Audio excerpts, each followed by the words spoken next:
You know, every single construction site, big or small, ends up with these huge piles of wood waste. And for the longest time, we've just seen that as a problem to get rid of, something costly that's just destined for the landfill. But what if we're looking at it all wrong? What if that waste isn't a liability, but actually a really valuable asset?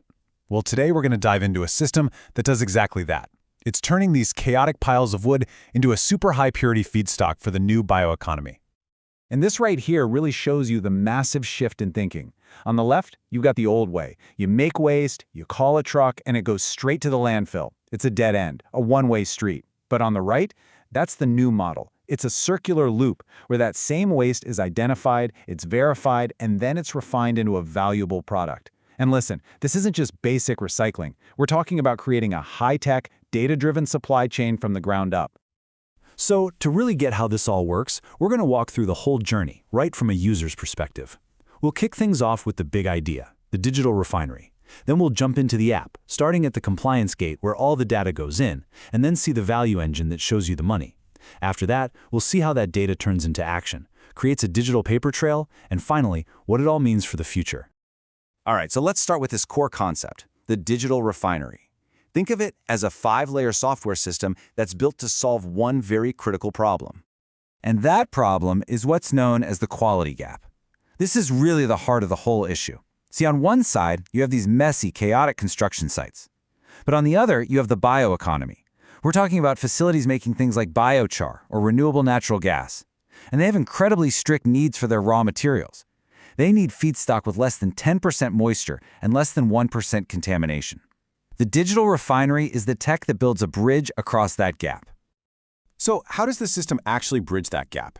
Well, it all starts right on the construction site, with a mobile app in the user's hand. And this first screen, it's not just some simple form. It's what we call a compliance gate, and it's the system's first line of defense.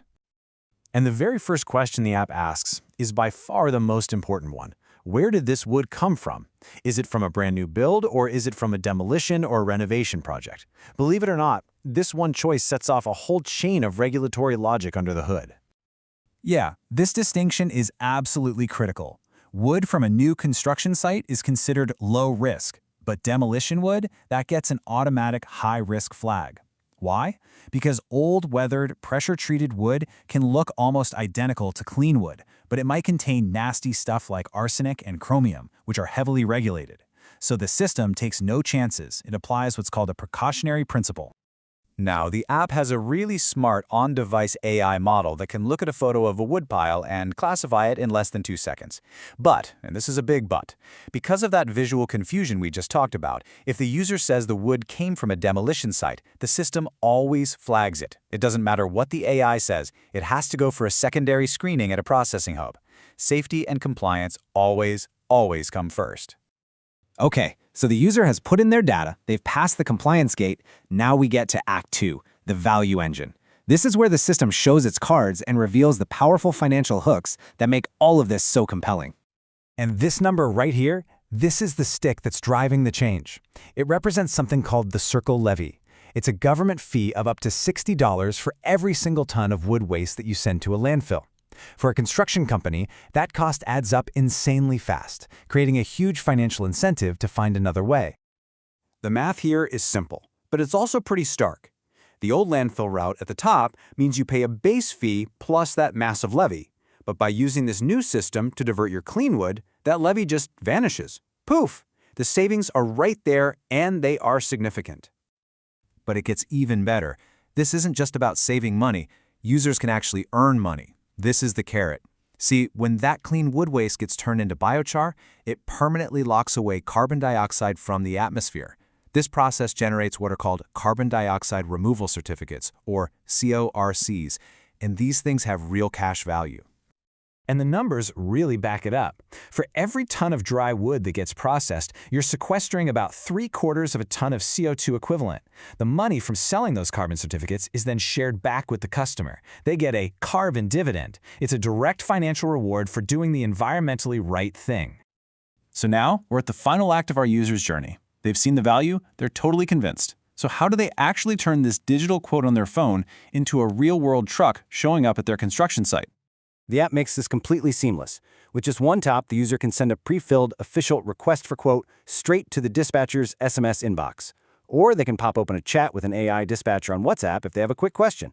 Or they can just use the standard Android share button to zap the full quote details over to their site supervisor on Slack, email, whatever they use. It's all about making communication frictionless.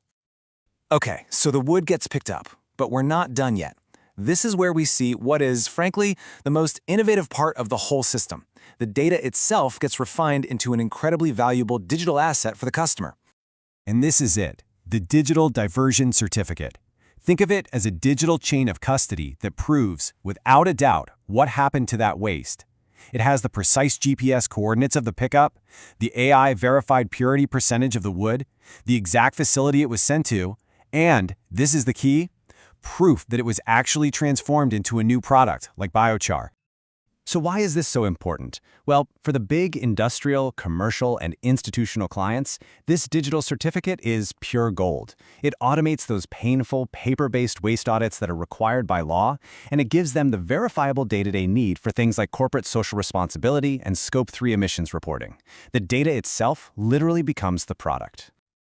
All right, now that we've followed the user from start to finish, let's just zoom out for a second and take a quick look at the entire system architecture that makes all of this possible. The whole thing is built on these 5 interconnected layers. We just spent most of our time in the intake module. That's the user's app. That kicks off the logistics and financial modules we saw in the quote engine. All of that work creates the regulatory digital paper trail, and then everything is double-checked by a final validation layer, which uses advanced sensors at the processing HUD just to make sure the purity is exactly what it needs to be. This quote just nails it, you know? It really gets to the core of the whole thing. We've had the technology to process waste for a while. The real bottleneck, the problem this system actually solves, isn't physical. It's about gathering, verifying, and being able to trust the data about that waste. Once you solve the data problem, the whole circular economy can finally take off. And that really leaves us with a fascinating question to chew on. This whole digital refinery model, combining on-site AI, financial incentives, and a rock-solid digital paper trail, it's been proven to work for wood. So what's stopping us from applying that exact same logic to other huge waste streams like plastics or drywall or anything else? The refinery's been built. Now it's just a matter of what we decide to feed into it next.